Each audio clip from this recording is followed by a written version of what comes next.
We also have to put it in perspective. 2 semi-finals is not a disaster. It's not a train smash. It's not Ulster.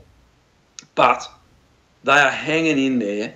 And for me, the starting point with Munster, as with every team, is honesty. Is for them and the whole organisation to get together and say, listen, where are we? And to stop trying to talk up, the passion and all that. Passion only gets you so far. And I wrote in the Irish Times the other day, when I coached against Quinny and these guys, you knew what you were getting. You were getting passion, but you were getting serious aggression and skill. And so you had to come there, don't take a knife to a gunfight. You had to come equally matched with that same passion, aggression, or you were getting out the gate by 40. This mob, this current Munster side, they can't be living on the coattails of past generations. They've got to establish their own brand. And they need to stop talking about it and they need to start acting it.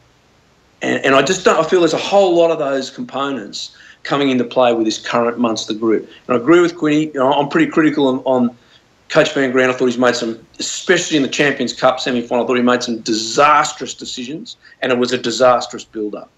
Now, he's got this off-season to get it right. Now, and everyone's going to be watching next year, but there's a lot of work to do in a lot of areas.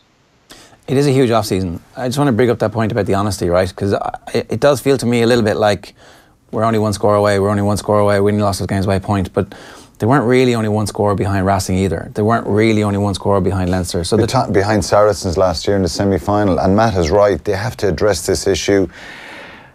I know they want to, and sometimes they're restricted. The problem they have, Matt, with the fly-half position is they have JJ Hanrahan contracted, Tyler Blandale contracted and Ian Keatley contracted. So they can't just go to the RFU and say, well, we want a world-class 10, give us a budget for it. Because the RFU rightly can say, well, you have got 3 already, so come to us with a plan or a solution where 1 or 2 of those guys are willing to move somewhere else. And so it's difficult. I criticised Munster 2 years ago because I felt guys were falling off tackles, the work rate, the effort wasn't there. So I think the hard part is the skill set, and that's something they really need to fix.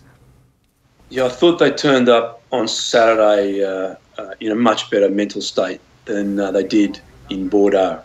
The resolve of the forwards was there. They had a strong mauling day. The scrum fell away late in the game. I know they have some injuries in the front row, and the Leinster front row bench is very, very strong. Bringing Keelan, Healy and Porter off the bench, wow, not many provincial teams can do that. But there were all the things you said, but the effort was better. But there needs to be, for everyone out there, when you played against Munster, they were ruthless. They and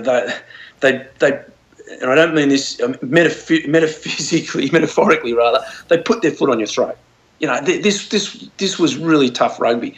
And that challenge that the Munster generation set down for Leinster has created what Leinster is today because Leinster rose to that challenge.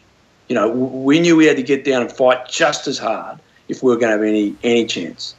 Now, that Munster group have got to get back to that mentality. Okay, they turned up on Saturday and they were good. They were competitive, but the final score flattered them in the last minute. They have to go back and get that ruthlessness, that dogged ability that we used to see from Munster teams.